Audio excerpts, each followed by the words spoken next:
turis atau semuanya yang kamu curigain itu juga harus jelas.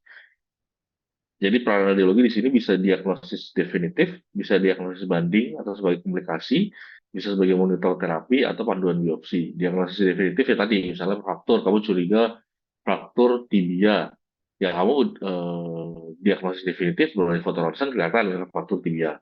Diagnosis banding, misalnya kamu curiga fraktur tibia, ternyata fraktur fibula gitu ya, itu juga bisa juga atau komplikasi misalnya fraktur yang dia sampai kena ke pembuluh darah atau kena ke apa nervus itu bisa juga menjadi bahan komplikasi. Biasanya kalau kamu sampai lihat nerf pembuluh darah atau nervus, biasanya kita modalitasnya bukan foto ronsen tapi CT scan atau MRI. Monitor terapi misalnya kamu patah butuh terus dipasang pen. Terus biasanya dokter bedah bedah ortopedi itu suka ada cek berjangka apakah 3 bulan apakah 6 bulan, lihat tepennya masih bener apa enggak, patah apa enggak, posisinya biopsi ya balik lagi Kak. Kamu curiga massa atau jendolan, sebelah mana yang kamu akan coba ambil jaringan. Jadi dan lebih dari 80% kasus muskuloskeletal dapat didiagnosis dengan radiografi konvensional, modalitas lain kayak CT, MRI itu sebagai diagnosis atau staging. Nah, di pelengkap diagnosis itu tadi sebagai komplikasi, misal udah jelas patah nih, tapi kamu butuh dia patahnya itu kena vaskular nggak, kena nervus nggak, itu butuh kayak pemeriksaan lain semacam MRI. Gitu. Operasional kita biasa X-ray biasa ya. Ini kamu juga X-ray yang seperti pada kamu langsung toraks biasa alatnya. Dasarnya AP lateral, misalnya lateral, AP dan lateral. Jadi salah satu syaratnya untuk pemeriksaan muskuloskeletal itu dua, dua, dua angle. Jadi misalnya kayak di sini, ini foto apa? Ada yang tahu? Bukan foto apa, sorry. Tulang apa dan apa?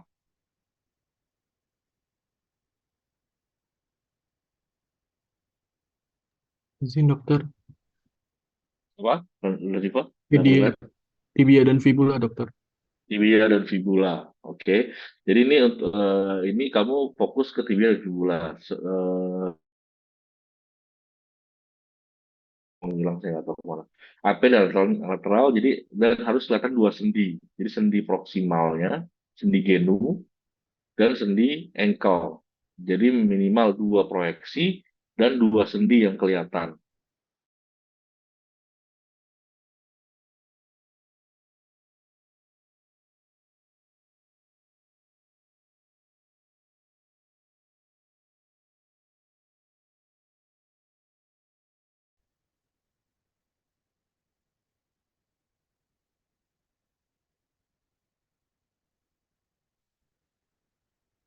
Logikanya aja, misalnya kamu kena ada fraktur di sini, sendinya tetap harus kelihatan. Ada yang tahu nggak kenapa? Izin dokter untuk melihat cedera yang lain, bukan dok? Ya, ya betul. Karena kadang-kadang misalnya kamu fraktur nih, kadang-kadang sendi yang ini mengsol atau sendi ini mengsol. Jadi kamu benar-benar pastiin si fraktur itu hanya fraktur itu aja, nggak ada mengsol-mengsol yang lain gitu. Jadi makanya kenapa dua sendi, karena dia kan ditopang oleh dua buah sendi nih, sendi proksimal dan distal. Jadi dua-duanya kelihatan. Jadi kamu harus pastikan dua-duanya berada pada alignment yang tepat. Kalau ada salah satu yang mengsol, berarti dia akan nambah fraktur dan dislokasi. Itu kenapa kamu minimal dua sendi. Dan kenapa minimal dua posisi? Kadang-kadang kan kalau kan 3 dimensi ya kaki itu ya. Jadi kadang-kadang ya misalnya kamu dari lateral nggak kelihatan nih frakturnya, tapi dari posisi AP kelihatan. Jadi istilahnya meminimalisir miss gitu. Jadi mesti dua posisi gitu. Ini long spine itu maksudnya bertemu dari cervico, thoracal, lumbal. Jadi kadang-kadang kita tuh foto tuh nggak bisa langsung satu satu apa namanya satu jreng satu vertebra jebret ini nggak bisa. Jadi kadang-kadang bisa disambung nih, disambungnya stitching disambung. Jadi ketika cervicothoracal difoto, lalu thoracolumbar difoto disambungin gitu. Nah, tapi ada juga yang namanya long spine. Kalau long spine imaging langsung satu satu board gini dia bisa kena semua. Tapi nggak semua rumah sakit punya. Nah kadang-kadang walaupun rumah sakit diakalin dengan disambung gini. Ini long span with stitching, yang seperti saya bilang tadi, stitching yang disambung tadi. Ini juga sama, automatic stitching, jadi melalui si apa namanya udah pakai AI, jadi stitchingnya kita nggak usah ngambil 2 kali, jadi dia ngambil cukup sekali, tapi di komputerisasi sehingga langsung jadi nyambung panjang. Oke. Eh, Analisisnya pasti tadi ya, kalau misalnya kita lihat alignmentnya, posisi atau kedudukan tulang, alignment tuh kita kalau misalnya kita foto ini alignmentnya itu dia dia satu lurus atau misalnya segaris atau misalnya ada mengsol-mengsol atau alignment. Lalu tulangnya seperti gimana bentuknya, struktur tulangnya, korteks medulanya intak apa enggak, atau ada jendolan atau malah kok atau malah apa itu kamu laporkan. Kartilagonya persendian atau di sininya kamu laporkan juga. Lalu soft tissue-nya, jadi kalau ini misalnya biasanya kalau ada faktor di sini sih dibengkak. Jadi kamu melaporkan ada penebalan jaringan lunak di mid tibia atau mid apa gitu misalnya kayak gitu. Ini lumus sakral dua pasti sama dua posisi. Soalnya tulang itu semuanya dua posisi ya, nggak ada yang satu posisi apa ya? Kayaknya nggak ada sih. Rata-rata hampir harus dua posisi semua. Ini sama juga AP. Ngitungnya lumbosakral bisa kamu kan kalau orang normal T terakhir itu ingat nggak yang terakhir T itu kan pasti punya punya apa punya sayap nih kalau bahasanya usaha punya sayap ya ini terakhir itu T12 1 2 3 4 5 kalau kamu mau menghitung lumbal atau kalau mau dari bawah tapi jangan saya sarankan jangan dari bawah karena kadang-kadang suka misleading 5 4 3 2 1 pokoknya si T12 itu pasti punya apa namanya punya koste kan walaupun dari T8 sama 12 tuh hanging koste kan yang real koste cuma sampai 7. Oke. Kalau ini cervical AP lateral kadang-kadang cervical minta tambahan oblik oblik itu untuk melihat foramen yang di dalam sini dia tempat keluarnya si nervus apakah kejepit apa enggak itu bisa juga dilihat kadang-kadang diminta oblik kanan atau oblik kiri. Jadi minimal 2 AP lateral. Tapi kadang-kadang kalau kamu butuh, misalnya dia ada kesemutan di tangan atau apa, mungkin atau sakit di leher, bisa aja dia ada masalah-masalah di saraf-saraf yang di leher. Pedis juga sama, AP lateral kadang-kadang diminta oblik juga. Gitu. Jadi harusnya AP lateral cukup sih untuk struktur lateral cukup. Jadi kadang-kadang ada permintaan-permintaan khusus untuk curiga-curiga yang misalnya curiga. Kalau ini kan kurang jelasnya tulang-tulang yang di daerah sininya. Kalau lateral terbatas, kalau oblik dia lebih dibuka lagi apa sih kamu curiga kemana. Jadi tergantung apa yang kalian minta tergantung curigaan kalian. Kalau yang curiganya cuma faktor di ujung di sini, misal, ya cukup AP lateral juga udah kelihatan gitu. Atau AP oblik aja itu juga udah kelihatan nih dari sini kelihatan kalau faktornya di sini gitu. Kranium AP lateral juga, tapi kalau kranium itu saya sarankan kalau kamu curiganya ada cedera kepala, kalau di tempat kalian ada CT scan aja karena tidak tidak sensitif dia. Kalau frakturnya yang benar-benar heboh, baru kelihatan kalau foto ronsen kranium. Karena banyak kalian lihat banyak tulang-tulang kecil yang membuat jadinya distorsi susah gitu. Paling kalau kranium kalian perhatikan ininya aja sih, kalvarianya aja ada fraktur apa enggak. Tapi itu pun juga susah kalau kalau nggak heboh, kalau cuma kita retak dikit kadang-kadang susah kelihatan. Jadi kalau kalian misalnya ada kecurigaan ke arah cedera kepala yang lumayan heboh, CT scan aja. Ini untuk melihat sinus, namanya Waters open mouth. Jadi kamu bisa lihat sini sinus maxillaris jelas, sinus frontalisnya jelas, gitu. Ini kira-kira bermasalah di sinus maxillaris atau frontalis atau gimana nih? Ini, kalau sekilas kelihatannya ini ya. Ini kan kalau lihat beda kanan kiri nih. Jadi kalau kita lihat sinus itu dia bermasalah apa enggak, dia berselubung apa enggak. Kalau dia kopong kayak gini, aman. Nah, ini ada takutnya ada perselubungan, jadi mungkin di sini ada sinusitis frontalis yang kanan. Ini rongga orbita, jadi harusnya memang kosong gini, harusnya mata ya. Oke, apakah USG punya peran pada apa namanya, pada muskuloskeletal? Punya, punya banget, tapi bukan di tulang ya, tapi di muskulonya. Jadi bukan di skeletalnya, tapi di muskulo. Jadi dia itu USG pakai jaringan gelombang suara, terus dia non invasif, lalu kita bisa cek real time, murah, tapi operator dependent. Operator dependen itu artinya tergantung operatornya. Kalau misalnya lesinya kecil dan operatornya miss bisa aja. Kalau lesinya heboh sih biasanya jarang operator yang miss. Tapi kalau lesinya kecil, sumir atau misalnya tidak begitu jelas, kadang-kadang operator bisa miss. Oke, kalau contohnya ini muskuloskeletal pada bayi bisa untuk DDH. DDH tuh kayak, saya jadi lupa kepanjangannya sih. Jadi si hipnya itu dia dislokasi atau spina bifida atau misalnya jadi lunak otot-otot sendi atau cedera otot atau cedera sendi. Untuk olahraga biasanya kita kombinasi USG sama fotopolos. Jadi kalau misalnya dia nggak ada fraktur, tapi pas USG-nya ada sesuatu di situ, mungkin cederanya pada otot, pada muskuloskeletal kayak gitu. Lalu juga untuk guiding guiding biopsi, USG itu. Oke. Kalau CT pada muskuloskeletal lebih ke titik skeletalnya. Karena dia bisa trauma cepat sekali, bisa untuk frekuensi tulang kompleks, rekonstruksi itu bisa. Jadi bisa ngelihat fraktur yang kecil, hairline fracture yang baru tipis juga bisa kelihatan pakai CT. Tumor juga bisa jelas kelihatan dengan CT, terutama untuk kamu cek perluasannya, perluasannya sampai mana.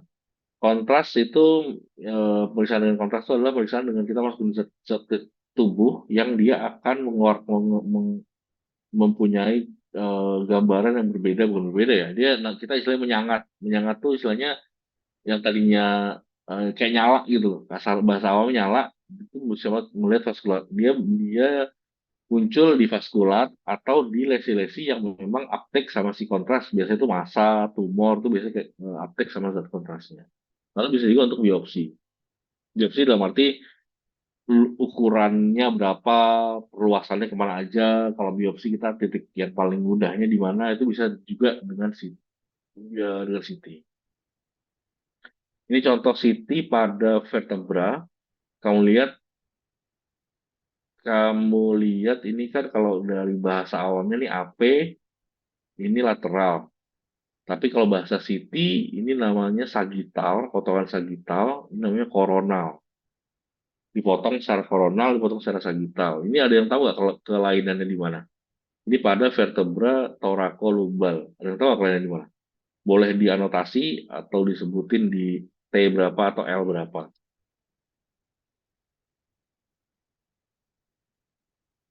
Kira-kira di mana? Kira-kira aja.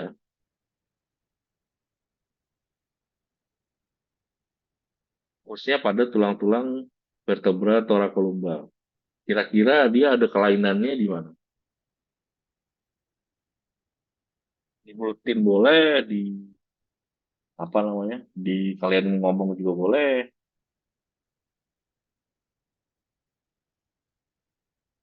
Gimana?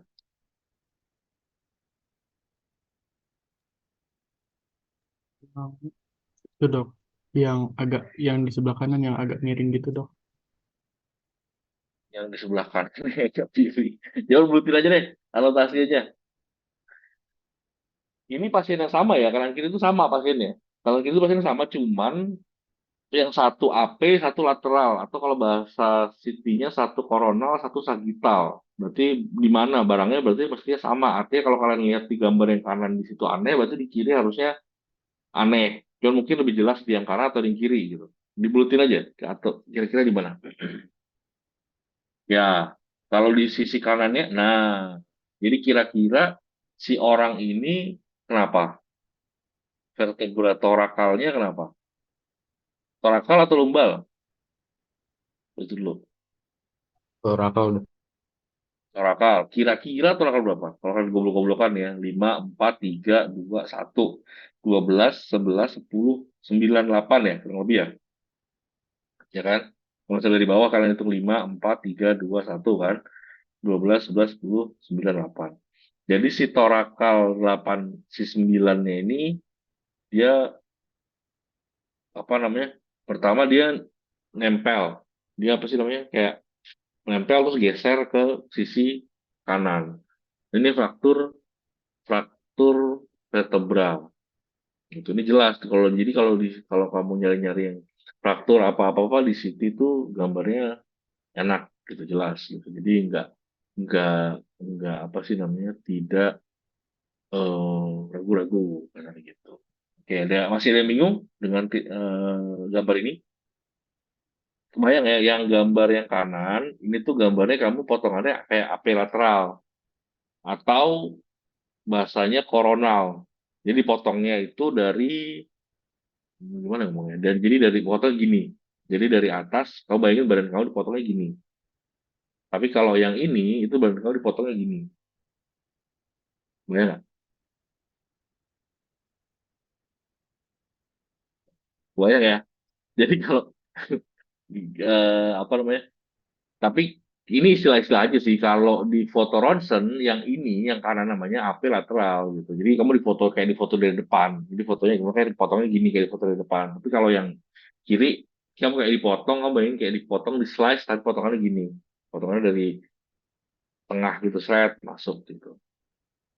Oke, next. Boleh dihapus anotasinya. Nah, kalau si City keunggulannya dia bisa rekonstruksi di 3D, tiga dimensi. Kayak ini kita belum bisa kelar, misal ini organnya juga kadang masih bisa, organ ginjal, ini otak, terus apa namanya, ini tulang-tulangnya, jadi bisa rekonstruksi tiga dimensi kalau CT scan. Dan kalau MRI biasanya lebih ke jaringan lunak, jadi balik lagi ke muskulonya, tapi nggak cuma muskulo, dia bisa lihat ligamen, sinovium, kartilago, jadi pokoknya jaringan lunaknya.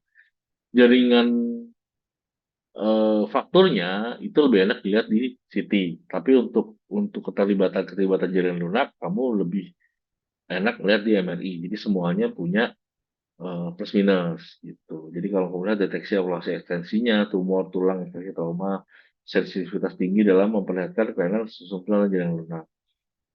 Vaskular juga bisa pakai angiografi. CT juga bisa pakai vaskular. CT angiografi juga ada. Sama kalau tentang angiografinya kurang lebih sama, cuman kalau pada MRI kamu bisa angiografi tanpa kontras. Dan CT scan kamu mesti pakai kontras. Gitu. Dan kontras itu seperti halnya kita masukin zat ke tubuh, berarti kamu makan udang aja bisa alergi, kontras juga bisa alergi. Selain alergi, zat kontras itu juga bisa membuat kerusakan ginjal. Jadi memang kamu mesti ketika masukin zat kontras, mesti ada namanya informed consent. Jadi kamu mesti minta izin ke pasien tertulis. Karena ada risiko-risiko yang di belakangnya. Jadi pasien mesti tahu, kamu juga mesti tahu, jadi tidak ada yang tuntutan atau apa di kemudian hari. Ini MRI, kamu bisa lihat kalau pada CT kan gambarannya kayak gini, si tulangnya. Kalau vertebra, kalau pada MRI kamu bisa lihat sampai ke diskus-diskusnya tuh, kondisi diskus-diskusnya kamu bisa kelihatan. Gitu. Jadi apa namanya? Memang lebih bagus untuk lihat jaringan lunak. Ini kartilago lutut sampai jelas banget.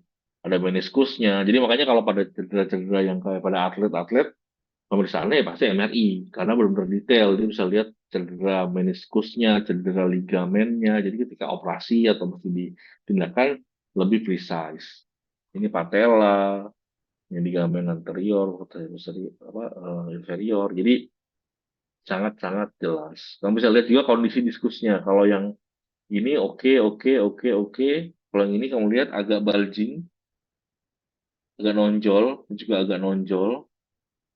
Itu udah mulai bermasalah. Nah, ini warnanya agak hipo, hipo nih, no, ini normal, normal, normal. Hipo tuh lebih hitam, lebih suram lah ya kita sebut hipo intens. Kalau MR itu intens.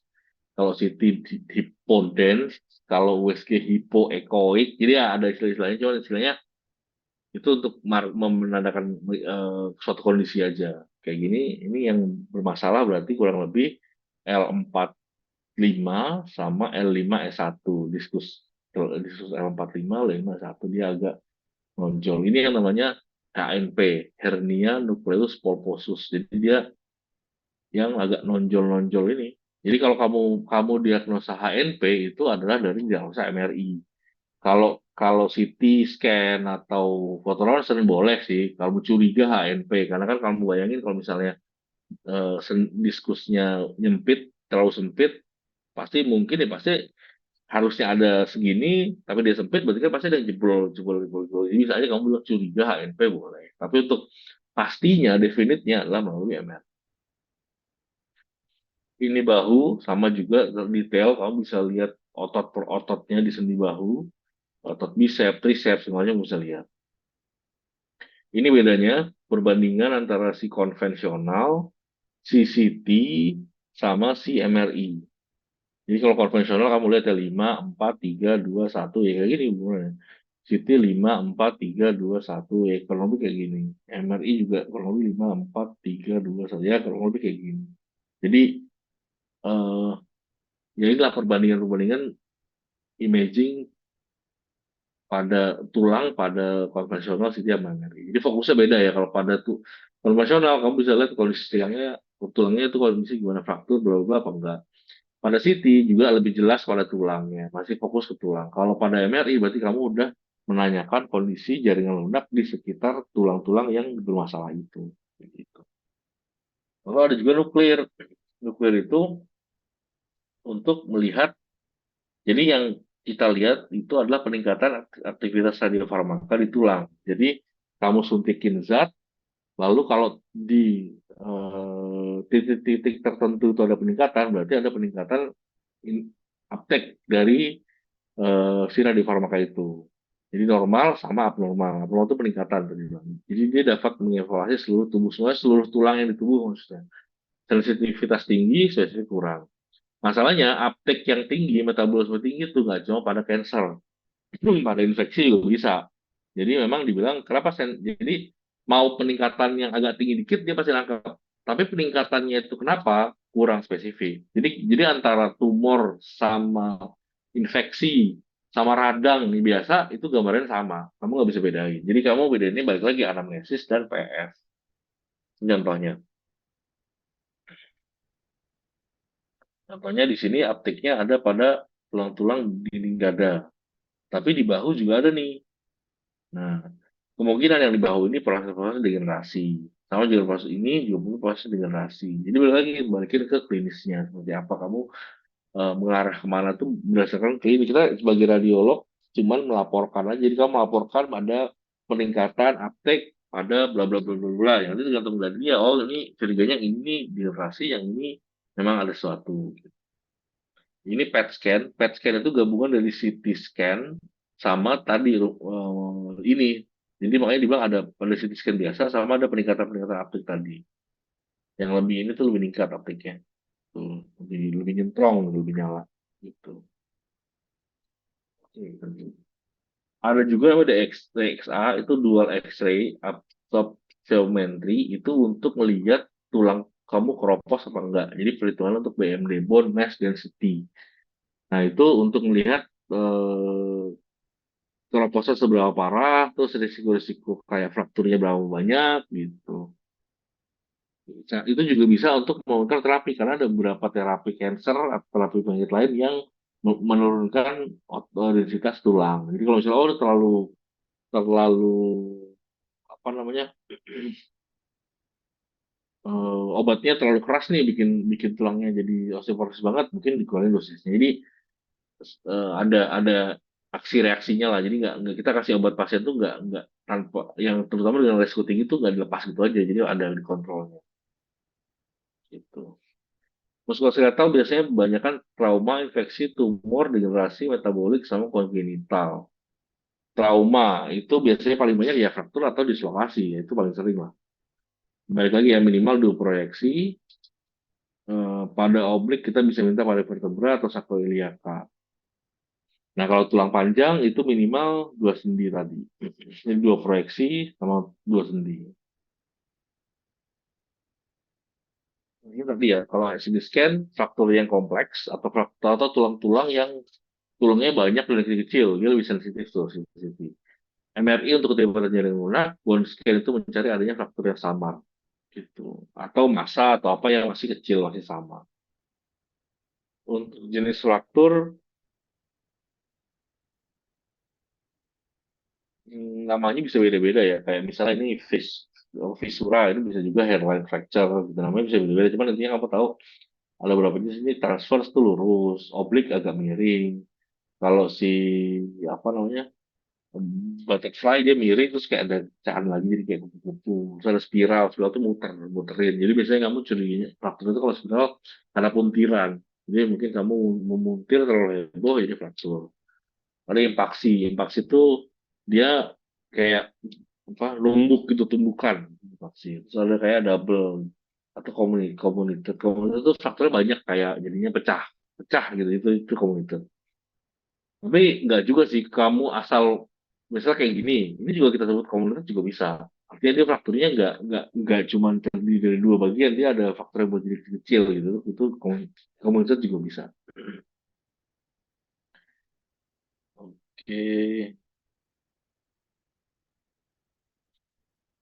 Seperti kita ketahui bersama, pada usia-usia anak tertentu, epifisial itu kadang-kadang belum menutup. Jadi dia agak lambat menutupnya. Jadi untuk bab struktur pada epifisial kita ada namanya ada linya sendiri. Jadi kalau kalau kalau kalau penelitian sebelumnya dikatakan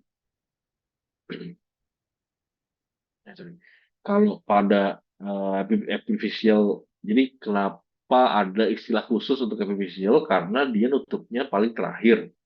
Nah, dari beberapa penelitian, 5 tipe ini, namanya ada yang tipe 1, tipe 2, tipe 3, tipe 4, tipe 5. Ini kita bisa, namanya bisa juga bukan namanya, kok saya jadi lupa. Eh, ada nama khususnya ini epiphyseal plate fracture. Tapi untuk kalian yang penting kalian tahu nih frakturnya seperti apa. Jadi kalau kalian misalnya bilang, oh fraktur transversal pada epiphyseal plate. Tuh. Pada epifisial dan epifisis dan metafisis. Atau fraktur oblik. Kayak bisa oblik kan bisa kayak gini atau bisa atau fraktur oblik pada ini epifisis, ini metafisis doang gitu. Atau epimetafisis kena gitu. Atau kompresi. Jadi kenapa ada khusus fraktur facial plate? Ini juga nggak usah sih. Ini tergantung pada eh, mechanical frakturnya. Jadi dia bisa hiperekstensi, hiperfleksi, atau yang special type, ini macam-macam. Yang penting itu, yang paling sering itu biasanya ini nih, Montegia, Galeazzi, apa lagi ya? Berarti kalau fraktur kayaknya. Montegia itu frakturnya pada proximal ulna. Ini mana Montegia. Jadi kalau saya untuk jembatan keledainya biasanya ngafalinnya Montegia MU, Montegia ulna, eh, lalu Galeazzi itu radius gitu. Jadi MUGR. Kalau saya ngafalinnya biasa gitu, MUGR, muger, muger. Jadi Montegia itu yang kena ulna dan di proksimal, karena duluan, kita sebut duluan jadi proksimal. Kalau si Galeazzi itu di radius dan dia di distal. Gitu. Ini nama fraktur doang. Cuma nah karena namanya sudah apa namanya sudah internationalized dan sudah common, jadi kadang-kadang orang nggak bilang fraktur radius atau fraktur ulna lagi, tapi fraktur Galeazzi atau fraktur Montegia gitu. Gitu. Tapi sebenarnya sih kalau kalian deskripsikan misalnya fraktur pada proksimal ulna dengan angulasi ini itu juga nggak salah gitu. Gitu sih.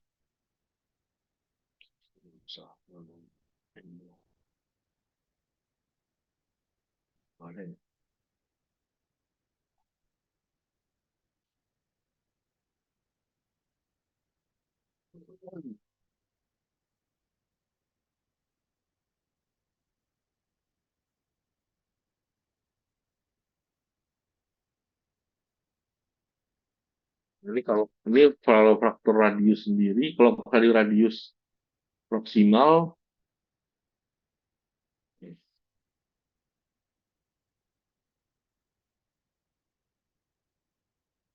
radius distal Galeazzi. Tapi ada juga yang namanya fraktur Coles. Ini radius distal, terus dia ada angulasi ke belakang, dislokasi, angulasi, dan deviasi fragmen. Jadi nggak cuma fraktur, tapi dia juga sampai ada angulasi, sampai ada dislokasi si uradiusnya. Kalau Smith fraktur juga, tapi dislokasi ke bagian polar. Tahu nggak sih?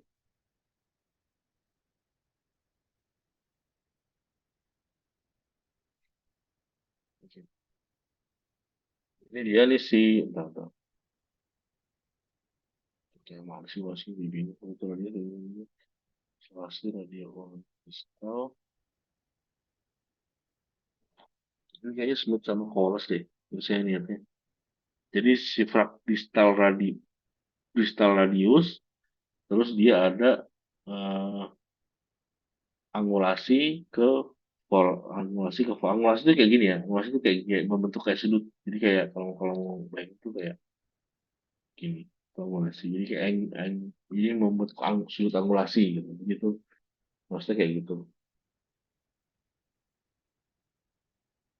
Terus dislokasi pula. Ya udah itu.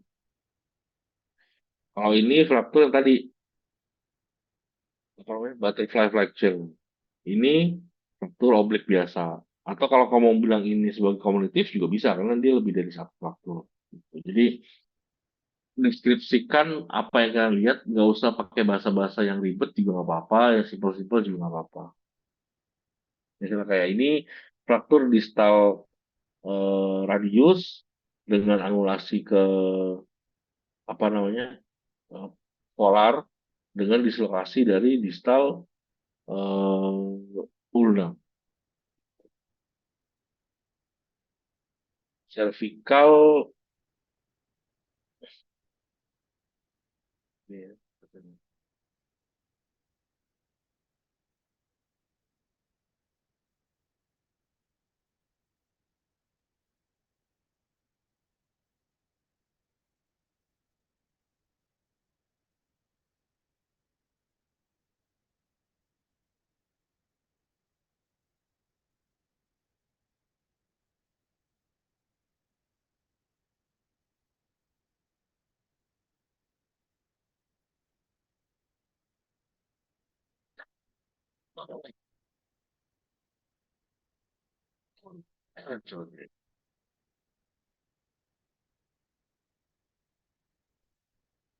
boleh. Cervical ya teman-teman.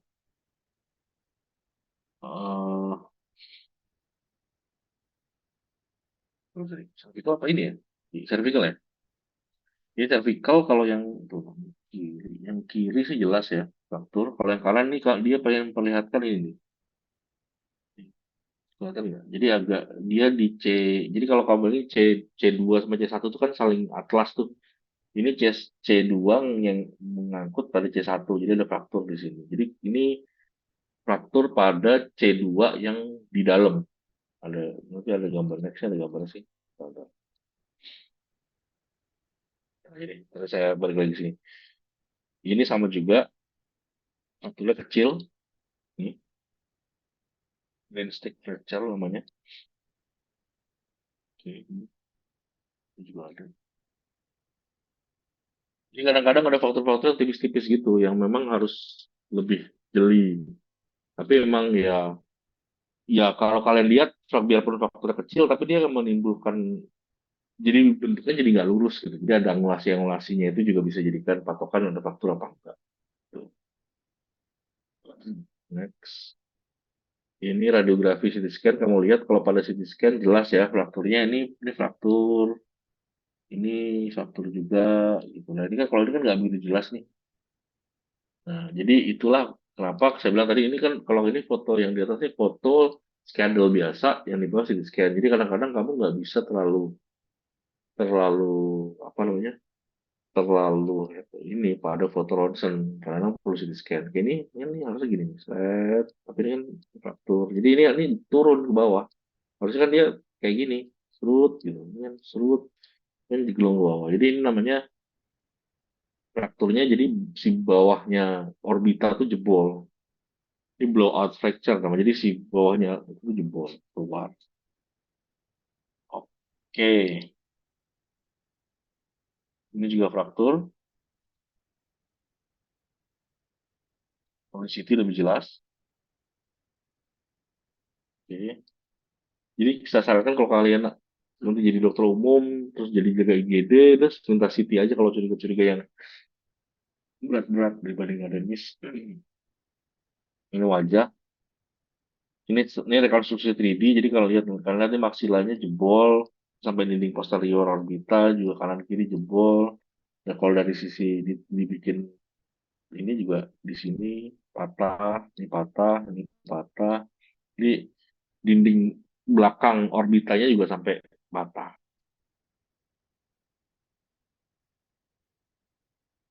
Oke, kalau infeksi atau inflamasi itu bisa di tulang namanya osteomyelitis, di sendi namanya artritis. Artritis itu untuk inflamasi sendi secara umum ya. Tapi kalau kita bilang infeksi, berarti dia infectious atau septic arthritis. Kalau di artritis yang lain kan bisa osteoartritis, ada apa namanya osteoartritis, ada rheumatoid arthritis itu radang sendi yang bukan karena infeksi. Jadi kayak inflamasi yang karena lain.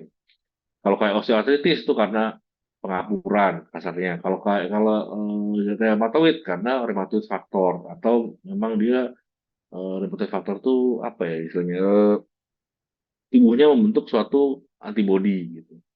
Nah, kalau jaringan lunak biasanya ada selulitis atau miositis. Selulitis itu untuk semua semua jaringan lunak. Kalau miositis tuh kamu lebih curiga ke otot. Jadi mio tuh namanya otot.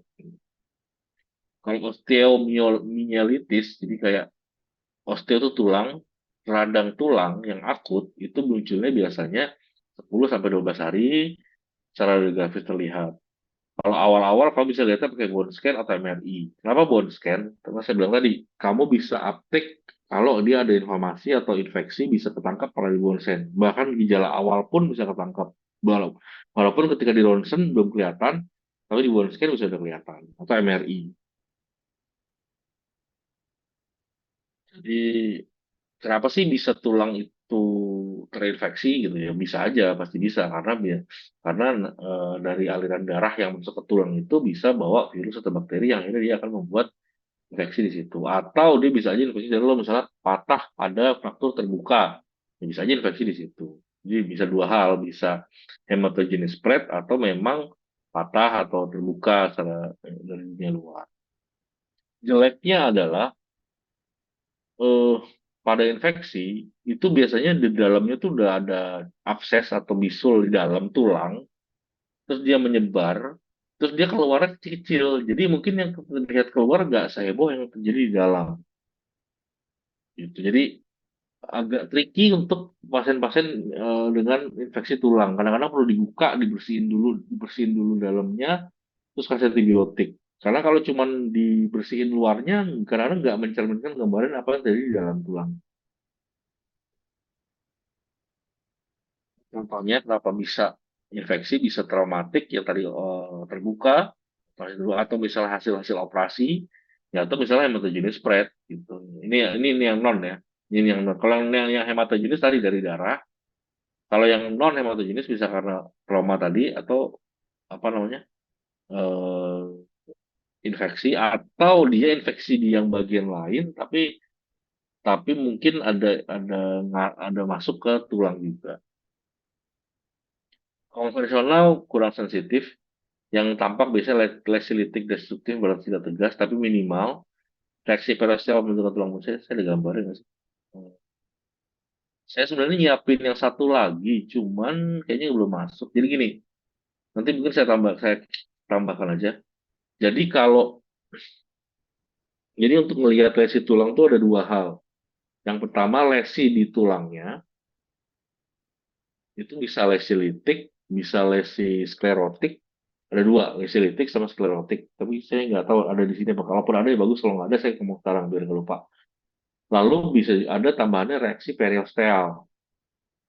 Reaksi periosteal itu adalah kalau kamu bayangin ini.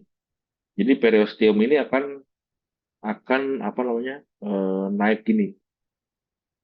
Karena jadi kan tulang itu ditutup periosteum.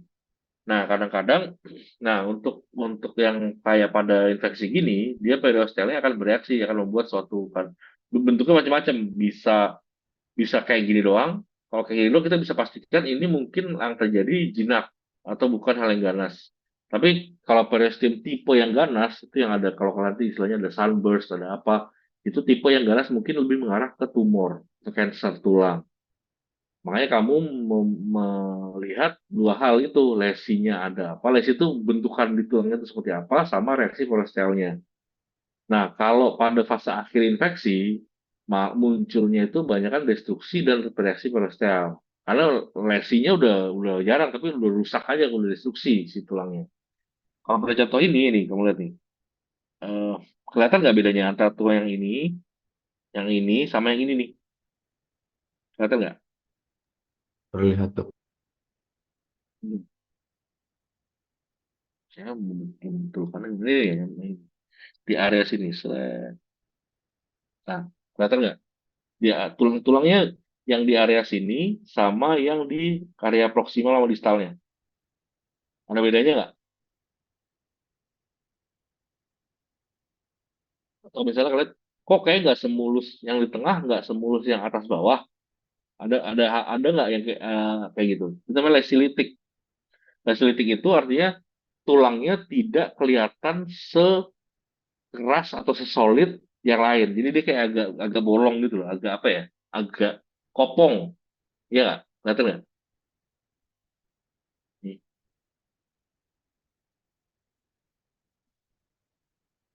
nah, lesilitik. Jadi itu pada bisa bisa dua hal, bisa infeksi atau bisa massa. Oke, itu satu dulu. Itu namanya lesilitik.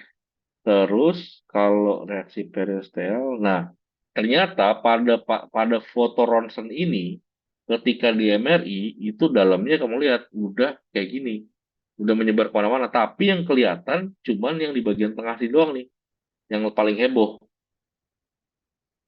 Tapi pada foto ronsen emang di sini doang yang kelihatan. Jadi dia belum termanifestasi keluar. Makanya saya bilang kalau pada foto ronsen biasanya munculnya terakhir.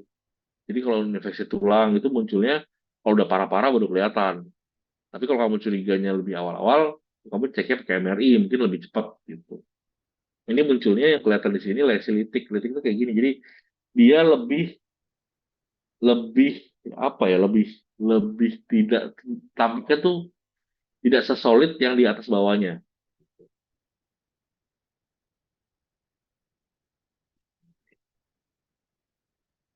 Ini sulit. Kalau ada gambar yang lebih jelas lagi. Hmm.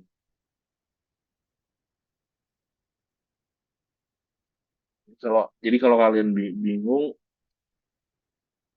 ada istilah abses tulang, involucrum, sequestrum, itu istilah untuk osteomyelitis.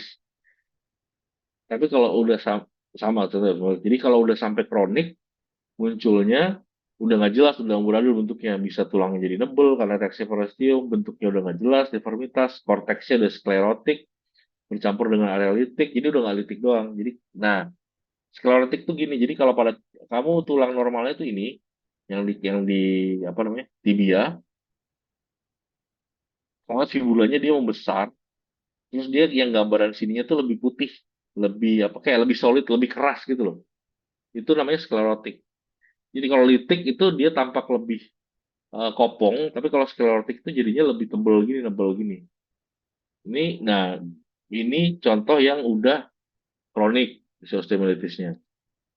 Jadi ini lebih kronik lagi. Ini udah deformitas, udah bentuknya aneh-aneh. Nah, abscess Brody, nah ini litik nih, litik itu kayak gini. Jadi dia bentuknya kayak ini yang ini. Kelihatan ya. Jadi dia lebih kayak kopong gitu loh. Jadi kayak itu namanya lesi litik. Jadi kalau kamu deskripsi misalnya, kamu deskripsikan ini tampak lesi litik pada distal os femur. Nggak apa-apa. Kamu DD differential diagnosisnya misalnya osteomyelitis atau misalnya abses nggak masalah. Ya, kalau tulang itu gini, tulang itu diagnosa akhir itu bisa banyak. Maksudnya bisa bisa kamu DD macam-macam, tapi paling tidak kamu deskripsinya benar. Kayak misalnya pada tulang ini tampak deformitas pada proksimal femur dari kaput, neck sampai eh, apa bodinya, body femurnya. Terus dia juga deformitas juga dengan disertai misalnya gambaran sklerotik, litik dan sklerotik dominan sklerotik misalnya. Nggak apa juga. Nanti kalau di differential diagnosis, ya misalnya osteomyelitis atau misalnya dulu pernah patah terus penyembuhannya nggak bener bisa juga. Jadi memang balik lagi tergantung pada anamnesis dan klinis. Kalau dari radiologi itu banyak diagnosanya yang muncul gitu. Kayak gini kamu saya misalnya kamu nggak ngasih tahu diagnosanya apa. Ya tadi saya bilang bisa aja osteomyelitis, bisa aja dia dulu pernah patah terus penyembuhannya nggak bener, Atau bisa aja dia punya penyakit penyakit dari kecil yang membuat tulangnya jadi sering patah nyambung patah nyambung. Jadi kayak gitu-gitu. Jadi memang butuh anamnesis sama kira-kira ini ngarah kemana gitu. Misalnya dari kalau dari foto doang bisa banyak. Ini TB tulang terlalu dalam. TB tulang, yang gambar jelas mana ya?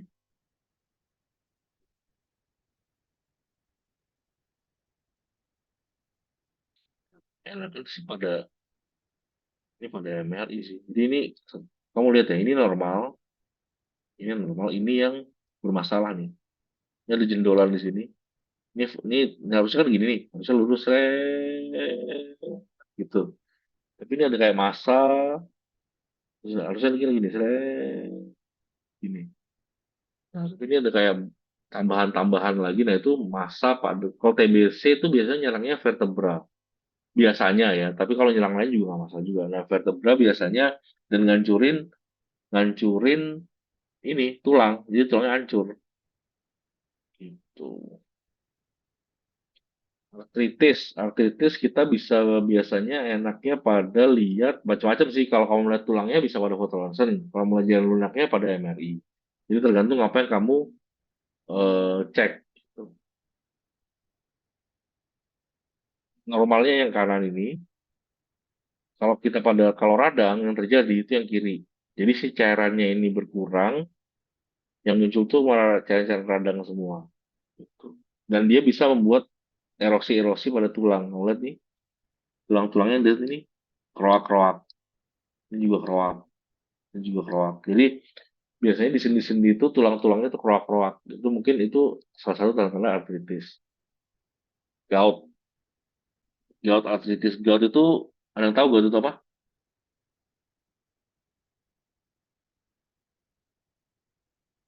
Ada yang tahu gout itu apa? Asam urat bukan lo? Asam urat. Biasanya yang klasik ya, yang gout itu ada ginian nih. Ini namanya tofus. Tapi kalaupun nggak ada tofus juga bisa gitu. Dan dia biasanya mengkeroak-keroakkan si tulang, si tofus itu. Itu yang menjadi spesial dari si gout. Jadi kalau kamu lihat ada tulang, roak, dan adanya jaringan perbalan apa jadi kayak masa jaringan lunak di situ, mungkin itu lebih ke arah gout. Ini contoh goutnya hijau-hijau itu. Jadi dia menempel pada sendi-sendi. Nah ini jadi si goutnya itu nemplok ke sini, itu dia kayak menggerus si tulang-tulangnya ini. Nih. Jadi keroak-keroak ini. Jadi kalau gout biasanya tandanya tuh keroak-keroak gitu. Apa sih saya lupa namanya? Apple core sign kayaknya. Jadi dia eh, mengkeroak-keroakkan sendi-sendi, biasanya sendi besar. Nah, kalau kamu lihat ada pasien di ronsen dengan sendinya keroak-keroak ini, kemungkinan gout. Ada kayak tofusnya, itu lebih mengarah ke gout lagi. Tumor, sebentar. Ya nggak ada.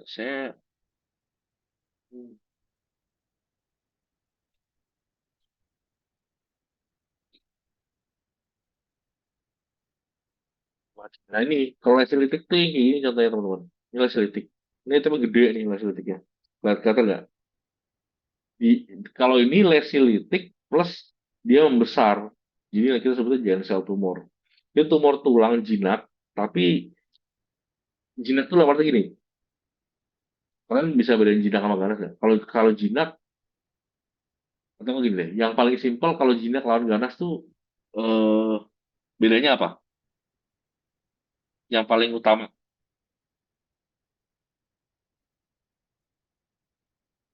Tumor jinak sama tumor ganas, yang paling utama bedanya apa?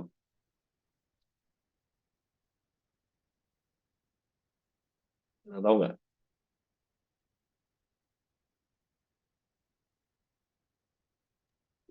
Morfologisnya dong. Kenapa? Ah, Apa Farhan nggak kedengeran?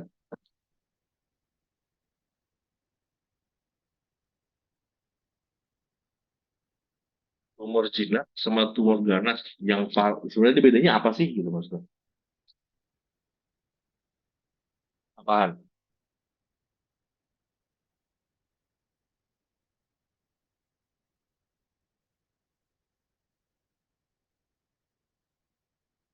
Kalau ada yang lain yang bisa, tumor jinak sama tumor ganas, bedanya apa sih?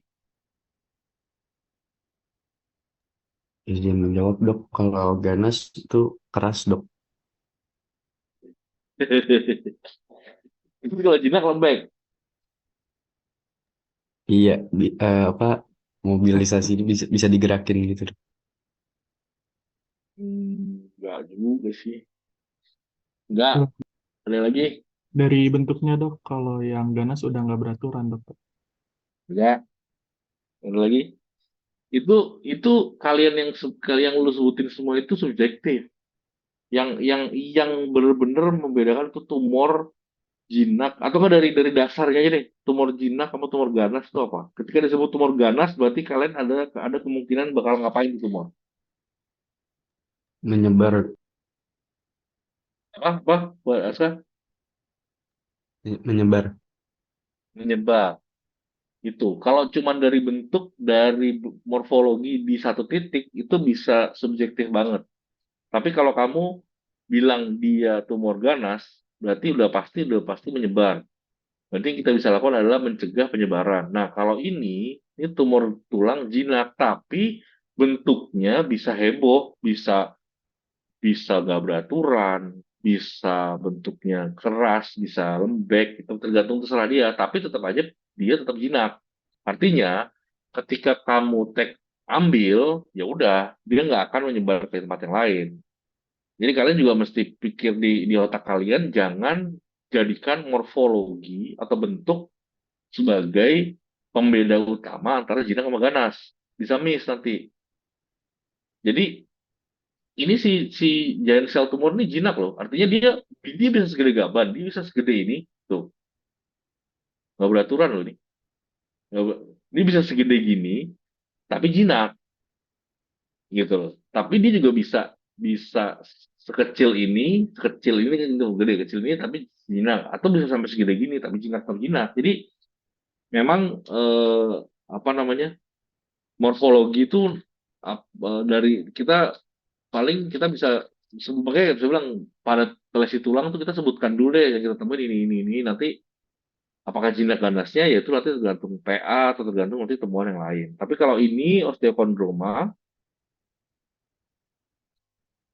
dasarnya jinak, tapi pada titik tertentu dia bisa jadi ganas. Jadi makanya kalau pasien sering nanya, dok ini jinak jinak apa ganas dok? Wah saya nggak tahu jinak apa ganasnya. Tapi kalau dari gambarannya sih masih jinak misalnya. Tapi nanti coba di PA dulu Bu, saya nggak tahu, saya nggak bisa bilang karena kondisi berubah. Baker cyst ini kista di belakang di prengiopopliteal ini juga jinak juga. Kalau osteosarkoma pasti ganas. Nah ini nanti ini kata ini mirip-mirip gak sih sama sama osteomyelitis nih gambarannya? Yang tadi lesi litik tadi mirip-mirip kan? Jadi memang pada lesi tulang itu kita sebutkan dulu dia sebutkan dulu temuannya, baru kita kira-kira ngarah kemana. Nggak bisa tanpa klinis. Nah, ini yang saya bilang tadi, ada yang namanya reaksi periosteal. Kalau dia ganas, dia reaksi periosteal gini nih. Ini kamu lihat nggak? Ini ada penebalan di sini. Terus ini, lihat nggak? Sama ini juga. Terus ini putus. Kelihatan nggak? Ini, kelihatan nggak? Itu namanya reaksi periosteal. Jadi di tepi-tepi tulang itu kayak ada dia kayak jadi kalau bahasa dia ya bahasa si tulang dia pengen berusaha tulang itu hancur. Tulang itu hancur dia pengen berusaha membuat suatu selubung atau membuat suatu biar nyambung lagi biar melindungi lagi tapi nggak bisa karena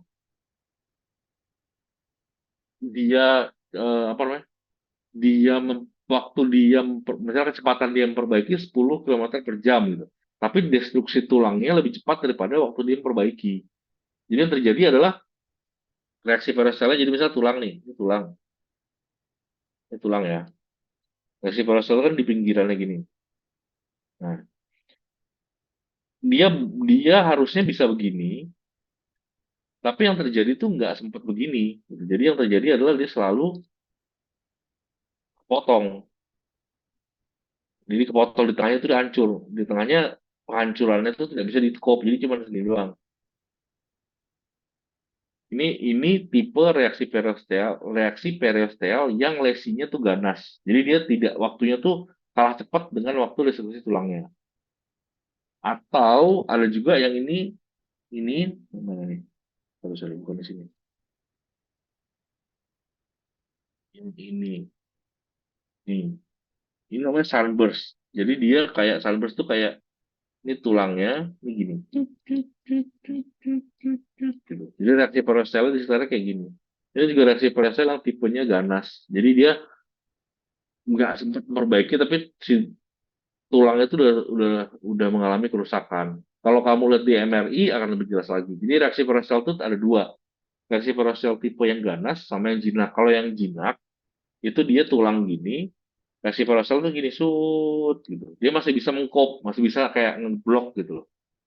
Bahwa oh ini masih bisa gua tulang yang hancur gua kejar dengan tulang yang benar gitu. Kayak gitu. Tapi walaupun nggak gitu juga, artinya tetap aja kerusakan terjadi. Tapi kalau pada reaksi periosteal tipe ganas di tulangnya setengah gini.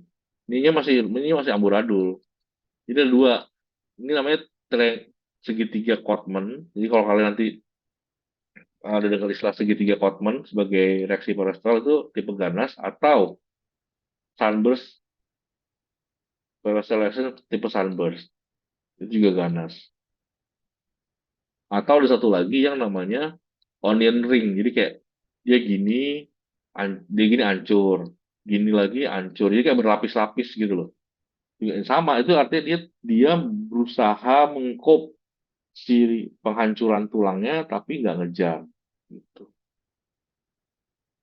Oke, ada pertanyaan nggak untuk reaksi periosteal dulu?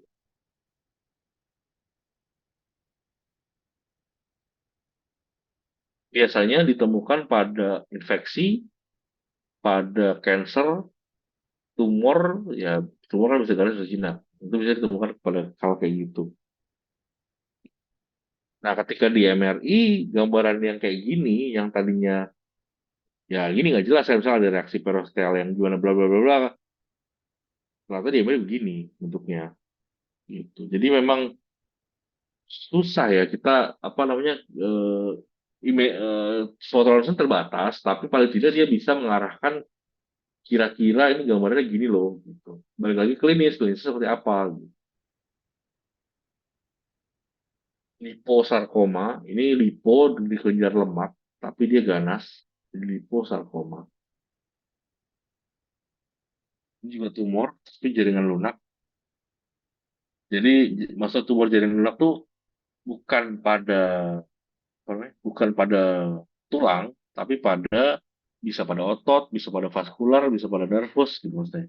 Jadi jadi ketika disebut di muskuloskeletal itu ada dua ya. Kalau misalnya kita infeksinya apa tulang atau jaringan lunak. Sama tumor, tumor tulang apa jaringan lunak. Jadi nggak kalian jangan berpikir langsung ototnya apa tulangnya doang gitu. Jadi bisa aja terjadi itu di otot atau jaringan lunak yang lain. Gitu. Sorry, balik lagi untuk eh, cell reaction ada pertanyaan nggak? Jadi ada apa aja kalau yang ganas? Kalau yang kalian curiga ganas ada sunburst, ada Hotman triangle, sama si onion ring. Kalau yang bagus ya reaksi poros. Jadi kalau kalian misalnya deskripsi nih bla bla bla bla bla, tampak reaksi periosteal tipe yang kalau kayak gini ya tipe benigna. Tapi kalau yang kayak kalian temukan triangle Codman tampak reaksi periosteal tipe maligna atau tipe ya maligna sih bahasanya biasanya tipe atau tipe apa ya tipe ganas itu bahasanya maligna kan tipe ganas. Reaksi periosteal tipe yang ganas gitu misalnya mengarah ke suatu eh, apa namanya tumor ganas atau misalnya ya infeksi masih bisa ya karena gambaran infeksi mirip-mirip infeksi itu sulit apa dia kalau kita ibaratkan bahasanya itu the great pretender jadi dia bisa mirip-mirip dengan apa aja gitu masih infeksi itu Ini pada uptake ya, yang tadi saya bilang. Jadi ketika dia di scintigraphy, uptake yang di kanan dia meningkatnya tinggi banget. Tapi kalau lihat di sini juga ada peningkatan, di sini juga peningkatan, di sini peningkatan. Tapi kalau lihat ini simetris nih kanan kiri, ya mungkin ini mah degenerasi aja. Ini juga ada peningkatan nih, juga peningkatan ini lebih ke arah faktor-faktor degenerasi aja. Jadi tadi saya bilang bahkan degenerasi aja itu ketangkap pada scintigraphy karena dia sangat-sangat sensitif tapi tidak spesifik gitu. Itu maksudnya itu kayak gitu. Alright. Ada pertanyaan untuk si reaksi parosial nggak ada ya? Reaksi litik sama blastik ngerti nggak? Udah paham belum? Atau masih ada butuh contoh? Nih, kalau mau lihat perbedaannya, anggaplah yang normal itu, pokoknya ini litik nih, kalau mau ngerti litik, yang ini blastik. Jadi kalau si litik itu dia kayak lebih ringan gitu loh, kayak apa, lebih ringkih gitu loh. Lebih kayak bolong-bolong, kayak ini. Nah, kalau plastik itu lebih kayak lebih kokoh. Tapi sebenarnya dua-duanya nggak bener gitu. Dua-duanya bermasalah. Yang normal ya, yang baik ya normal, normal, normal aja gitu.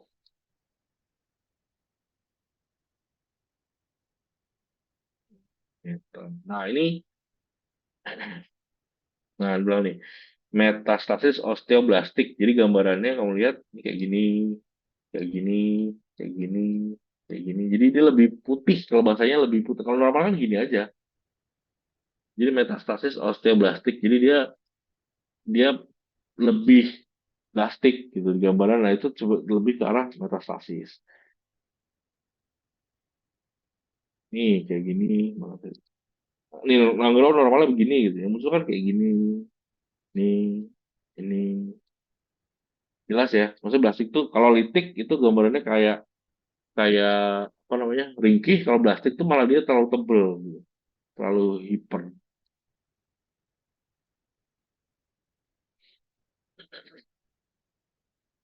Yang tadi saya bilang aptek-apteknya. Nah kalau waktu misalnya kayak gini nih. Ini perlu saya perlu nanya nih. Dia ada riwayat patah tulang, patah riwayat cedera koste nggak gitu. Kalau dia ada riwayat cedera koste, bisa aja ini aptek ini karena riwayat karena patah koste gitu. Itu sensitif tapi nggak spesifik kayak itu. Tepatnya harus ujung-ujungnya kita tanya di situ pernah ada apa nggak. Nah, apa karena kalau enggak ya kita kita bilang misalnya ada penyebaran massa di koste kanan gitu. Ternyata apa namanya? Ternyata dia pernah cedera di situ ya. Salah lah jadinya semua.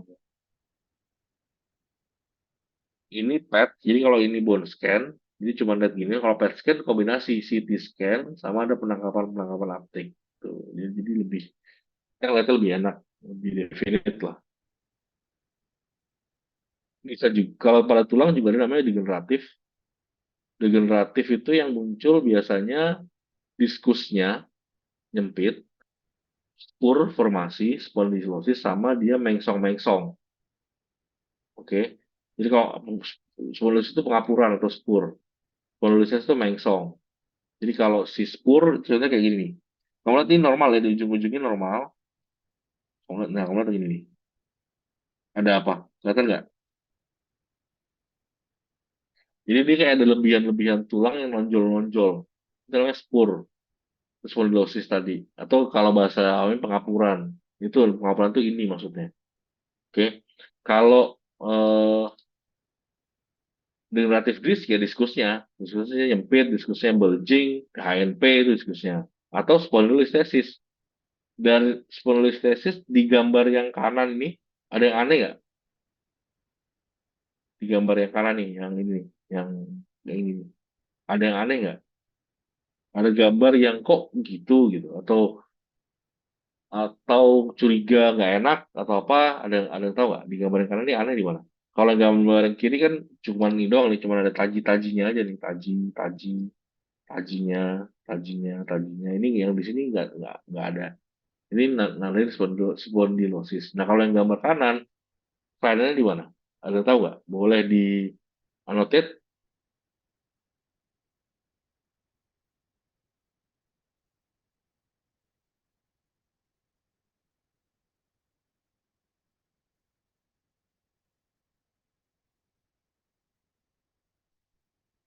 Tahu gambar kanan kelemahan di mana? Kelemahan.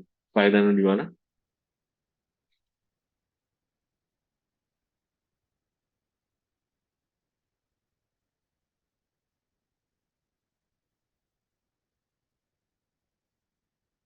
Nah, kira aja. Kan kalau tulang belakang paling gampang kamu lihat apa? Alignment-nya kan dari atas kamu liatin alignment-nya oke apa enggak.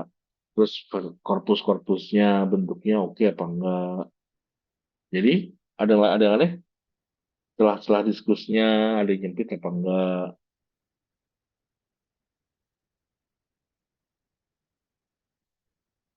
Ada yang aneh kah teman-teman? Oke, itu kenapa? Itu kenapa?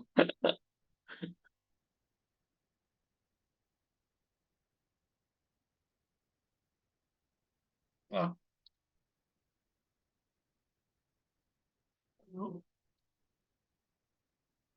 alignment-nya dulu deh. Ada yang aneh nggak? Ada yang nggak bener nggak?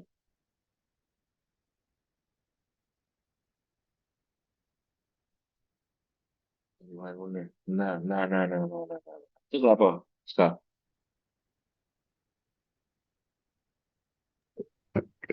Posisinya kayak nggak pas dok. Iya, betul. Posisinya nggak pas. Jadi, kalau kamu lihat, kamu gambar, alignment-nya harusnya gimana? Kalau yang atas kan gini nih. Kan gini kan? Kelihatan nggak? Kelihatan ya?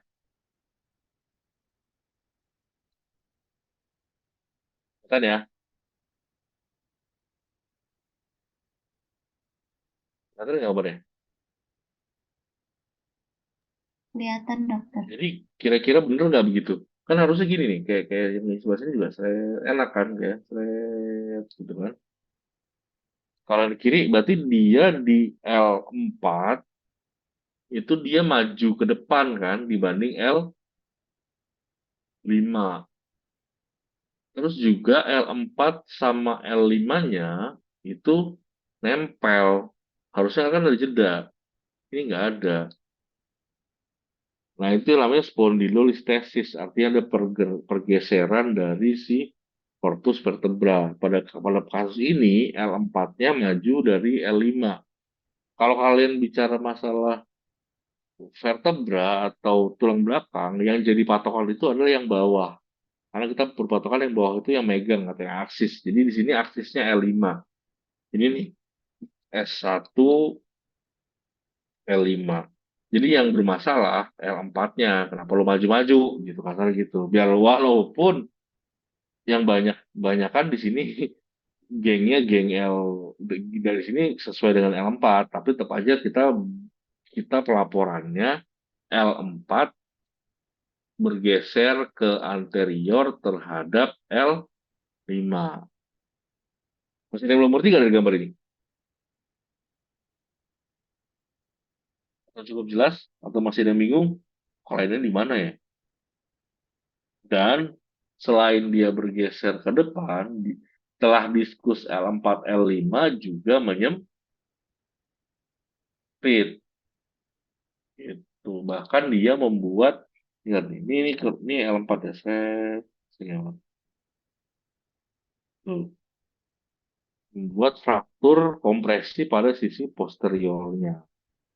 Oke, jelas ya. Jadi kalau pada foto ronsen tulang sih kamu nggak usah terlalu berimajinasi yang gimana-gimana. Kamu lihat aja, tak, ah, lurus apa enggak, belok apa enggak, udah gitu aja, sebutin aja.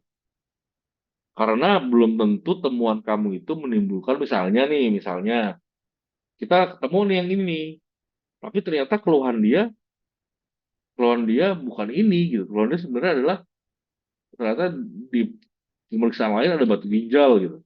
Itu juga. Jadi dia mungkin sebagai temuannya kayak, oh ada temuan nih mungkin, tapi ya jarang kalau begini sih pasti ada keluhan lah. Tapi bisa aja, menurut saya adalah ketika kita melaporkan, kita jangan dilaporkan aja ini nggak benar gitu. Masalah nanti klinisnya gimana kan kita juga kadang-kadang radiolog tuh kadang-kadang itu jelek ya, tidak diberi informasi klinisnya itu seperti apa.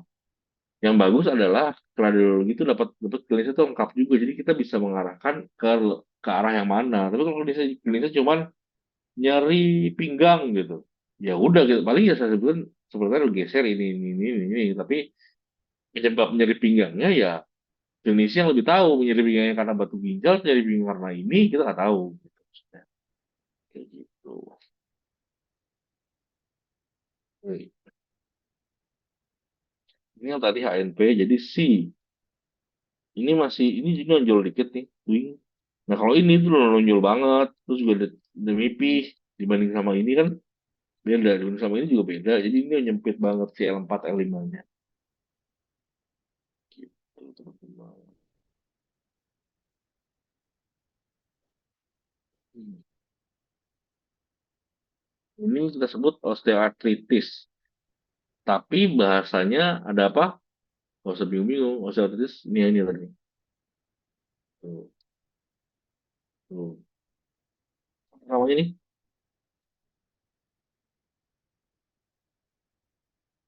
Apa tadi? Formasi spur atau pengapuran. Atau kalau di tulang belakang kita nyebutnya spondylosis. Tapi kalau pada genu atau sendi-sendi lain kita nyebutnya osteoartritis. Jadi kalau ada bentuk taji-taji gini, itu proses degenerasi atau ya osteoartritis. Osteoartritis pada lutut ada 4 grade. Ini grade 2. Kalau grade 3-nya ini, karena ada penyempitan. Kamu lihat bedanya ya. Ini kan sisi, ini medial, ini lateral. Ini medial, ini lateral. Harusnya ya imbang, medial lateral, jaraknya imbang. Tapi kalau kalian lihat ini agak nyempit di sisi medialnya.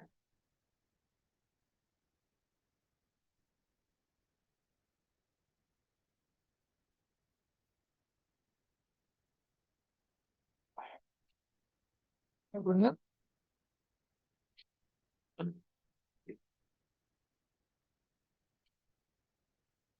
Ini sih mau tanya ini. Metabolik.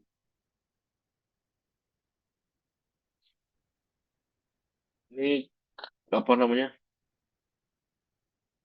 Osteopenia. Jadi ketika kalau menandakan kalau metabolik itu bisa terjadi kayak gini. Jadi kalau normal, yang tadi bone resorption sama bone production itu sama. Nah, kalau pada osteosklerosis ada titik-titik yang berbeda.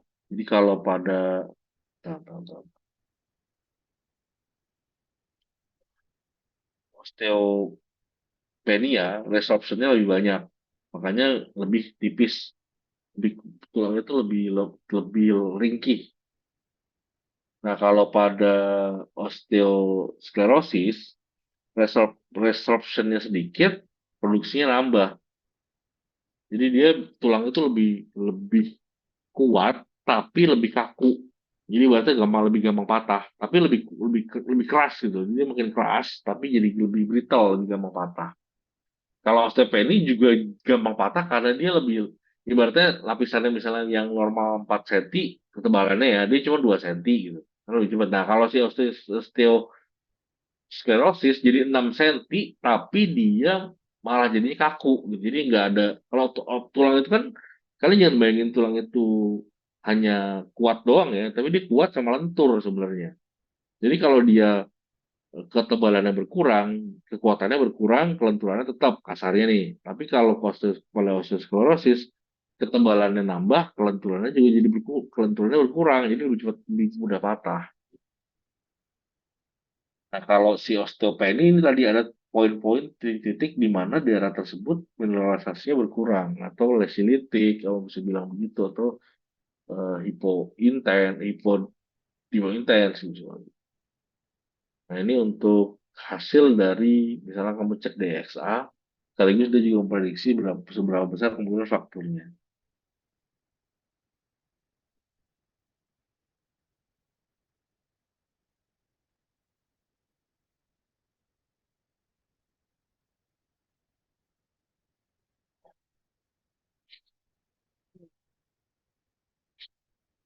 Ini untuk osteoporosis, tulangnya jadi kelihatan lebih. Tentu saja hampir gimana ya? Hampir sama kayak lesilitik, cuma dia tulangnya lebih kelihatan garis-garisnya aja. sama ini dia osteoporotik dia lebih rentan untuk fraktur, ini fraktur kompresi ini juga fraktur, fraktur. Jadi lebih cepat fraktur. Ini malah ini lebih parah lagi nih, sampai hampir gepeng saking hebohnya. Oh, hipertiroidism, salt and pepper di tulang-tulang kalvaria. Kongenital macam-macam tergantung. Kalau di sini ngasih contohnya ada jumlah tulangnya kurang, jumlah super nomor ribbon jumlahnya nambah, tulangnya fusi, atau tulangnya nggak mengalami gangguan pertumbuhan. Jadi memang macam-macam penyakitnya. Ya tapi ya balik lagi, ujung-ujungnya kita misalnya kayak jarinya banyak, ya paling kita foto polos aja cukup. Gitu. Misalnya hemivertebra dari foto polos juga kan kelihatan. Akromegali, tulangnya gede-gede gitu. Atau ini kayak polidaktili, kelihatan nih masalahnya yang lebih oke yang mana. Oke, ada pertanyaan? Yang belum ada PPT-nya tadi sih, reaksi periosteal sama udah sih ya sih maksudnya.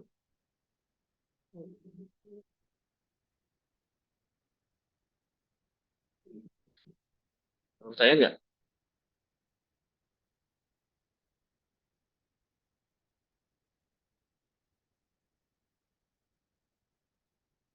Boleh menanyakan apa aja, misalnya mau apa atau punya pengalaman pribadi tentang foto ronsen atau apa, mau masih bingung atau masih belum buat gambaran. Jadi gini, tulang itu kamu mau misal patah nih, tulang patah.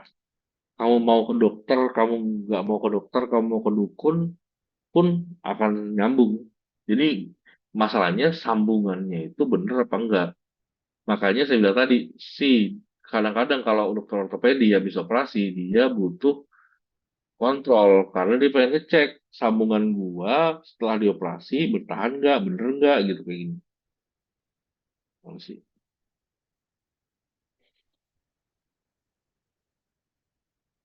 Ya, nggak ada lagi. Ini ada contoh.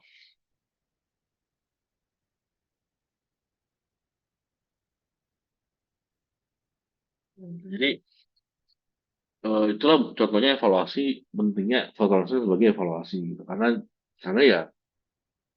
ya paling murah, paling cepat, radiasi rendah gitu sih foto ronsen sih. Jadi kalau untuk lihat hasil pen melalui CT terlalu overkill, coba foto ronsen. Tapi kalau sebelumnya misalnya butuh data tadi kena pembuluh darah apa enggak, kena vaskular apa enggak, terus ya ada yang kayak gitu baru kita butuh mungkin CT scan atau MRI. Biasanya sih foto ronsen cukup. Ya, ada pertanyaan, teman-teman? Izin bertanya dok. Kamu, ya, apa? Kan saya pernah baca dok di buku CSL perbedaan gigantisme sama akromegali. Katanya kalau gigantisme tuh eh, terjadi pada masa pertumbuhan sebelum menutupnya cakra epifisis tulang panjang. Nah, cakra Hmm. epifisis tulang panjang itu yang mana ya, dok? Kalau gambarnya ya gua.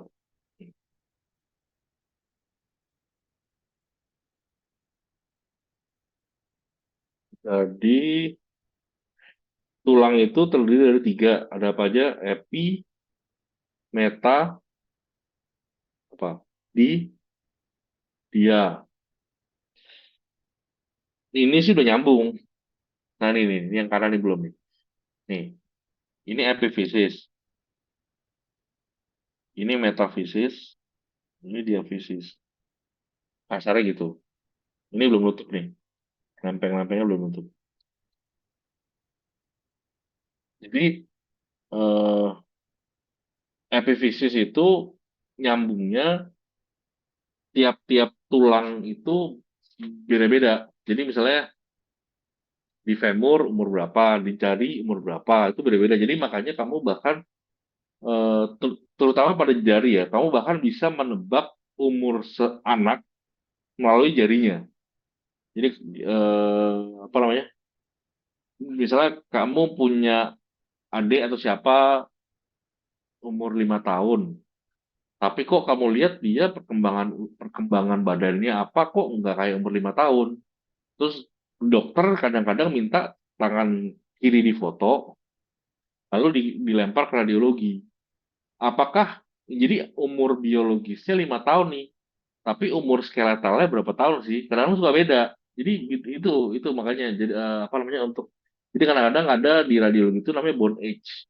Jadi kita bisa tahu real biarpun umur biologisnya 5 tahun, tapi dia umur bone itu berapa.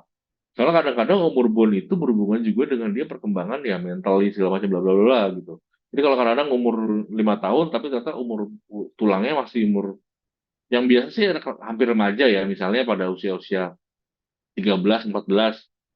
Tapi kok umur bonnya masih 8 tahun, 9 tahun gitu kayak gitu. Kadang-kadang kayak hal kayak gitu. Nah, apa namanya? Ini pasti masih anak karena tadi belum nutup nih lempeng fisiknya. Dan ini mungkin dia mau dioperasi di awal sih. Yang awal masih bagus sih. Ini lempeng fisik tuh ini nih. Kelihatan nggak? Terlihat. Kan ya. Jadi yang itu belum nutup tuh, itu belum nutup, belum nutup. Ini juga ada nih. Nih, tuh, tuh. Oke, jadi emang ada di tulang panjang, di femur ada. Nih, kalau ini kan udah nih. Kamu lihat yang di akromegali itu, nggak ada kan? Jadi ini bukan fraktur ya, ini epifisis. Tuh, jadi pada anak memang agak tricky menentukan fraktur apa enggak karena kamu mesti baca tulang-tulang mana yang memang belum nyambung gitu. Jadi balik lagi klinis gitu. Jadi balik lagi kamu curiga misalnya ada foto anak jebret begini gitu. Kamu curiga frakturnya sebelah mana? Kamu mesti bilang, oh curiga telunjuk dok. Ya udah kita mungkin jadi kalau kalau kita bilang, waduh, gue juga bingung ini sebenarnya ada banyak yang belum nutup gini. Jadi memang harus mesti lebih hati-hati. Nah, ini kan udah nutup nih, nggak ada nih. Itu juga nggak ada, itu juga nggak ada. Tapi posisinya di sini si lempeng epifisis itu. Gitu.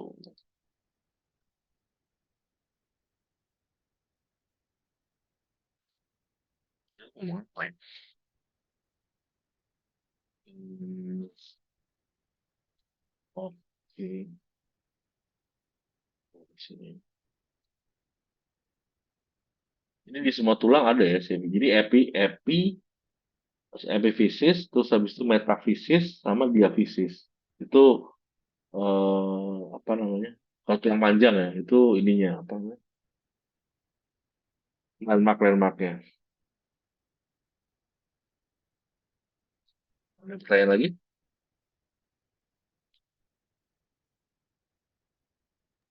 Terima kasih, Dok. Hmm.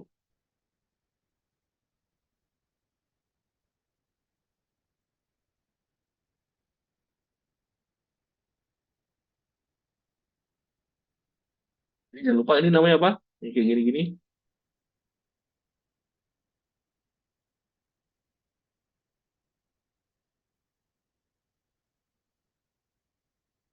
Apa coba?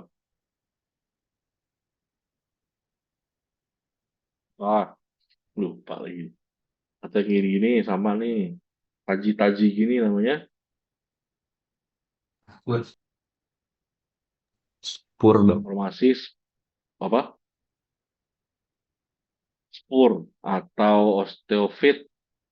Nah, kalau di vertebra kita nyebut spondylosis. Tapi kalau pada tulang-tulang lain itu sebagai tanda-tanda dari degenerasi. Sama sih ini juga degenerasi juga, cuma istilah-istilahnya gitu. Ini semua degenerasi juga. Nah, pada genu ada namanya osteoartrosis, banyak formasi spor gini. Pada jari bisa nggak? Bisa juga. Pada jari bisa juga. Karena kalau pada jari di sini nanti ada kayak sama kayak spur-spur itu anggap kalau ini kan akromegali, tapi kalau spur bisa juga bentuknya nih kayak seperti ini kayak taji-taji gini ini, jadi bisa juga begitu gitu. Jadi nggak hanya di genu, tapi osteoartrosis itu tidak hanya di genu, dia bisa terjadi di semua sendi gitu maksudnya. Jadi sendi jari bisa, sendi bahu bisa juga. Yang penting syaratnya ada si taji-taji tadi, formasi spur atau spondylosis kalau ini sama dia sendinya kadang-kadang nyempit. Makanya dia bilang kalau yang tadi di genu Ini yang masih grade 2, yang ini udah grade 3 karena ada penyempitan. Gitu.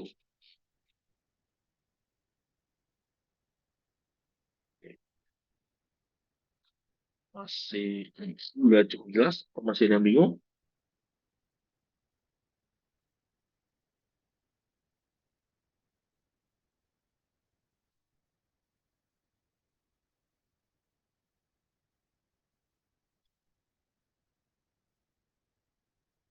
Sebenarnya sih lebih ke arah anatomi ya teman-teman. Kalian kalian kalau tahu anatomi, kalau nggak tahu anatomi pasti bingung itu tulang mana. Ini tulang apa nih?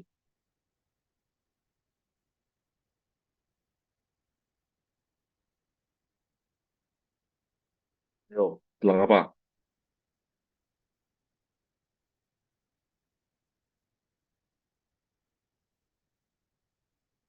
Nggak usah sebutin kayaknya tulang apa dulu deh. Ini tulang apa nih?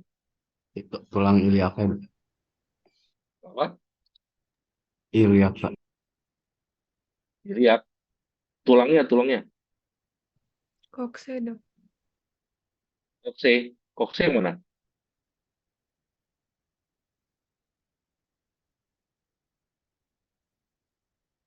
Kokse yang mana? Ini kalian sebutin salah sih nggak? Cuma nggak kurang. Karena ini kalau saya tanya tulang apa, yang kelihatan di sini banyak ya, ada vertebra lumbal, ada pelvis, ada femur. Cuman kalau yang saya minta, kalau ada gambar radiologi begini, ini adalah fokusnya ke pelvis. Kalau kokse, kokse ini kan, ya kan,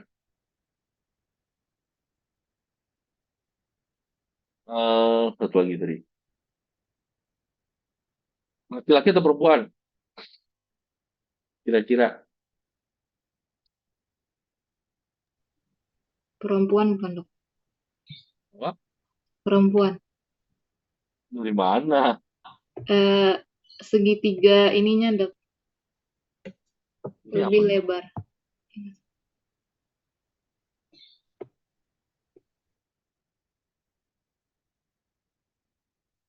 Belalainya.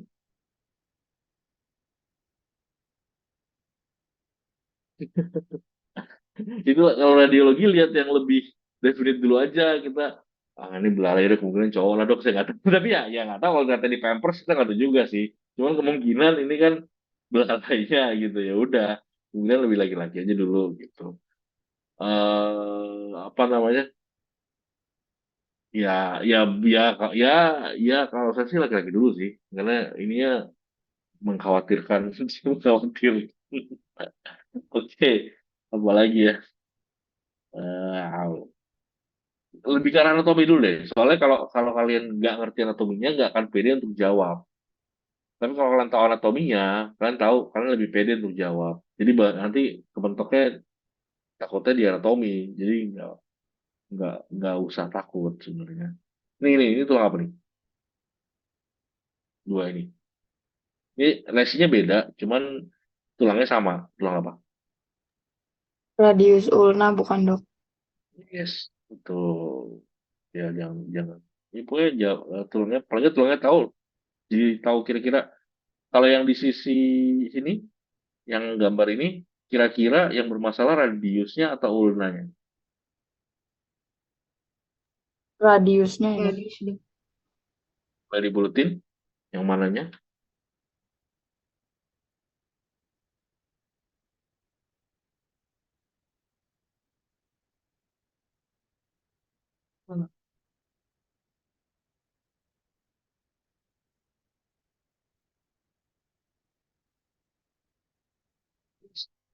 Tapi sebenarnya ini itu efek dari sini nih. Kelihatan nggak? Ini jalan lunaknya yang besar. Jadi dia makanya disebut tumor jalan lunak. Jadi sebenarnya itu sudah di jaringan lunak, tapi dia kayak desek si tulang radiusnya gitu. Gitu. Tapi nggak apa-apa kalau kamu bilang ketika deskripsi radiusnya nampak deformitas pada radius, kayak erosi pada os radius gitu. Terus yang penting kamu nggak apa kamu tulis dulu. Nah, masalah jaringan lunak menebal ini kan tergantung apa namanya, tergantung mata dan tergantung hasil foto gitu. Kalau fotonya bagus mungkin kamu mungkin jelas hasilnya beda. Tapi kalau gambarnya hasil fotonya kurang jelas ya mungkin nggak terlalu kelihatan. Cuman apa namanya, kalau kamu lihat ini sih ada jendolan dari sini, suping jendol dikit gitu. Ya, ya, ya, kamu diri juga nggak apa-apa. Misalnya tampak, misalnya kamu bilang deformitas atau erosi pada Oslanius, terus ada dengan penebalan jalan lunak di sekitarnya. Suspek masa tulang, koma masa jalan lunak yang apa juga. Kan kamu juga nggak tahu itu gimana. Tapi kalau kalau kalau normalnya, kalau yang bermasalah tulang, biasa tulangnya hancur semua, nggak satu sisi gini biasanya. Cuman ya balik lagi, nggak apa-apa kamu dede pun nggak apa-apa, nggak salah. Yang penting kamu deskripsinya jangan salah. Oke, kalau ini tulang apa? Humerus, Dok.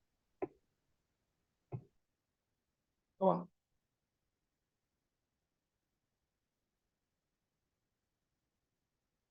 ya, ini ya nih. Ini kok.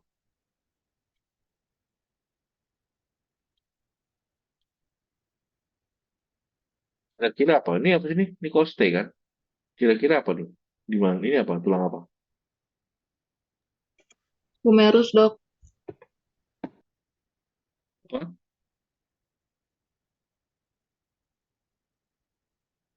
Interlineran. Apa-apa? Depannya H. Humerus dokter.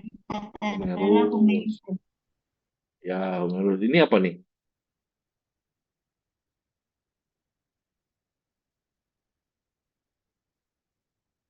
Depannya G. Glenoid, Dok. Apa? Glenoid bukan, Dok. Inguinal. Glenoid, Apa-apa? glenoid, Dok. Iya, betul. Itu. Kan ini glenohumeral. Bahu kan, glenohumeral. Terus ini eh, akromio, akromio, clavikula. Clavikula nih, potong. Gitu. Yang tadi.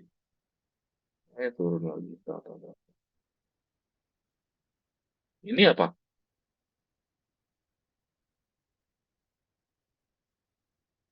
Ini,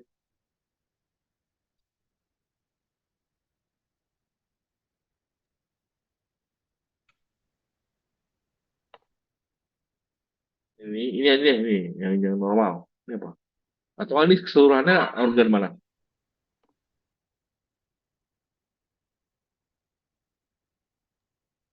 Ekstremitas atas bukan, Dok. Apa-apa? Anterior. Sorry, nggak kedengeran. Itu tulang ulna sama radius bukan, Dok. Yes. Tulang ular sama lulus yang di daerah Wrist joint ya, yang di wrist. Jadi dekat sama pedi, dekat sama manus. Ini yang kena radiusnya yang ada Jensel. Nah, kalau kayak gini sudah susah. Ini sudah susah, tapi paling tidak kalian mesti tahu ini, oh ini ada jari-jari nih. Ini pedis, ini manus, berarti radius sama ulna gitu. Kayak gitu aja gitu. Kira-kira aja, nggak apa-apa. Nah, yang lesnya di mana? Ya kira-kira aja, oh ini radius nih, mungkin berarti ulnanya kali ya. Jelas nih kelihatan, kalau ulnanya mungkin di ulnanya masa. Kayak gitu. Dokter, mohon maaf, waktunya tinggal 3 menit lagi, dok. 3 menit. Nah, oke, oke. Oke, apa aja 3 menit. Ya, bentar lagi. Bentar lagi. Nah, ini apa? Femur bukan, Dok. Oh, ini dulu, tulangnya dulu. Tulangnya dulu. Tulang apa?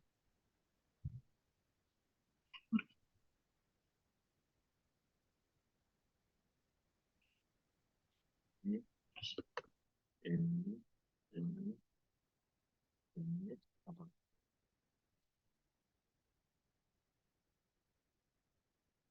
Kira-kira apa? Femur bukan, dok. Femur. Femur. Ini kok yang tadi. paling enggak kalian tuh ngafalin tulang-tulang yang gede aja dulu ya dari atas, misalnya kepala, ke kalvaria nih, kalvaria, servikal, torakal, lumbar, habis itu ke gede-gede, clavicula, terus scapula, kan?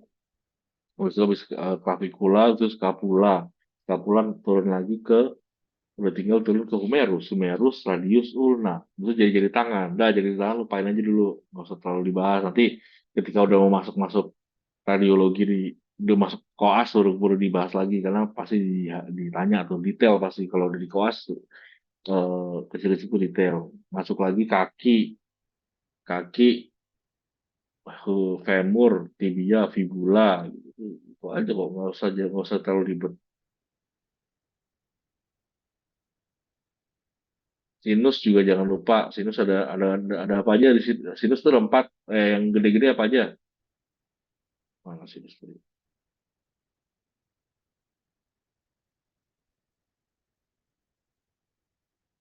Yang di bawah mata apa?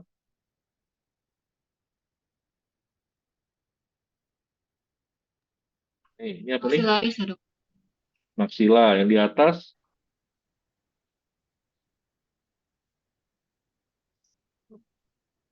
depan F.